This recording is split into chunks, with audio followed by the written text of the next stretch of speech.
कभी आपने मूवी धुरंधर देखी हो या उसका नाम सुना हो तो आपको पता होगा कि इस फिल्म में क्राइम, पावर और खौफ का एक ऐसा कैरेक्टर दिखाया गया है जो सिर्फ स्क्रीन पर नहीं रहता बल्कि दिल और जहन पर भी असर छोड़ जाता है। फिल्म के मेकर्स खुद ये कहते हैं कि ये कैरेक्टर फिक्शनल है, लेकिन उसकी सोच, उसका स्टाइल और उसका खौफ बिल्कुल रियल दुनिया के क्राइम डायनामिक्स से इंस्पायर्ड है।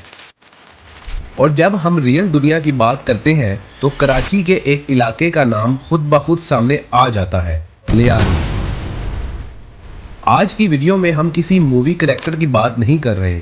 आज हम बात कर रहे हैं एक रियल इंसान की, जिसका नाम सुनकर कराची के लोग आज भी रुक जाते हैं।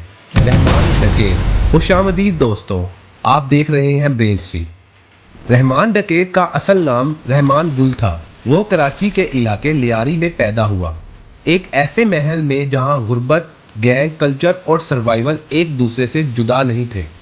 लियारी उस वक्त भी कराची का एक सेंसिटिव इलाका था, जहां स्टेट की प्रेजेंस कम और लोकल पावर ज्यादा महसूस होती थी। रहमान कोई क्राइम वर्ल्ड का आउटसाइडर नहीं था, वो इसी सिस्टम के अंदर बड़ा हुआ। बचपन से ही उसने देखा कि कैसे इलाके में गैंग्स ऑपरेट करती हैं, कैसे लोग खौफ के साए में जीते हैं और कैसे ताकत का मतलब सिर्फ पैसा या वेपन होता है। यहीं से रहमान गुल धीरे धीरे रहमान डकैत बन गया। लियारी में रहमान डकैत सिर्फ एक क्रिमिनल नहीं था, वो एक सिंबल बन चुका था। उसका कंट्रोल सिर्फ इलीगल एक्टिविटीज तक महदूद नहीं था, बल्कि डेली लाइफ पर भी था। कौन दुकान खोलेगा, कौन बंद रखेगा, कौन सेफ है और कौन नहीं, ये फैसले अक्सर स्टेट नहीं बल्कि लोकल पावर करती थी। पुलिस के लिए रहमान डकैत एक नाइटमेयर था। उस पर दर्ज केसेस की तादाद दर्जनों में थी। किडनैपिंग, मर्डर, एक्सटॉर्शन और आर्म्ड एनकाउंटर्स जैसे सीरियस इल्जामात उसके नाम के साथ जुड़ चुके थे। लेकिन यहाँ कहानी एक सीधी लाइन में नहीं चलती। अजीब बात यह थी कि जहां पुलिस और हुकूमत के लिए वो एक खतरनाक क्रिमिनल था, वहीं लियारी के कुछ लोग उसे हीरो भी मानते थे। क्यों? क्योंकि रहमान डकैत ने कुछ लोगों के लिए पैसा दिया, मदद की और कभी कभी उनके लिए स्टैंड लिया। जब स्टेट नजर नहीं आती थी, तब लोकल लोगों को लगता था कि कम से कम रहमान उनकी बात सुनता है।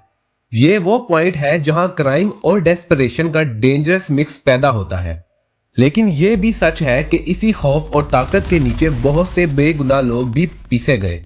लियारी के लोग सिर्फ रहमान के सपोर्टर्स नहीं थे, बल्कि उसके डर के कैद भी थे।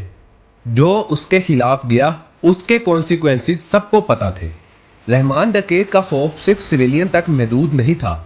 पुलिस एनकाउंटर्स, इंटेलिजेंस रिपोर्ट्स और ऑपरेशंस का एक लंबा सिलसिला था जो उसके नाम के गिर्द घूमता रहता था। वो लॉ इन्फोर्समेंट के लिए एक ऐसा टारगेट बन चुका था जिसे पकड़ना सिर्फ कानूनी नहीं बल्कि सिंबॉलिक भी समझा जाता था। हर दफा जब पुलिस ऑपरेशन होता, लियारी में टेंशन बढ़ जाती। लोग घरों में बंद हो जाते, शॉप्स बंद और फिजा में सिर्फ खामोशी और डर होता। ये पावर थी रहमान डकैत की, बिना सामने आए पूरा इलाका फ्रीज कर देना। लेकिन हर ताकत का एक एंड होता है। 2009 में रहमान डकैत एक पुलिस एनकाउंटर में मारा गया।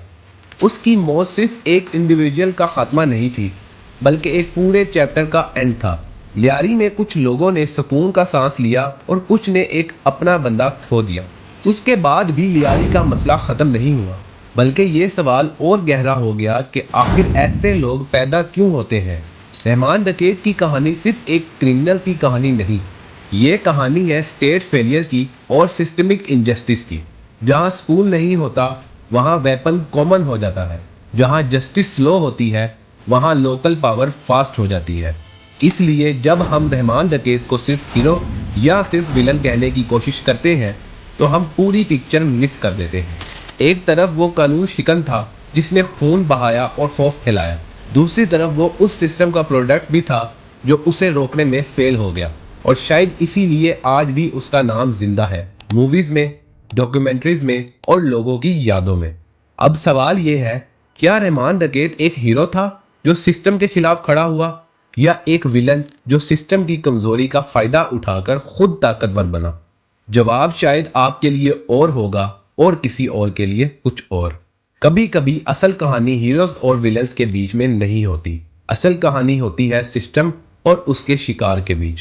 आपको हमारी वीडियो कैसी लगी कमेंट्स में ज़रूर बताइएगा।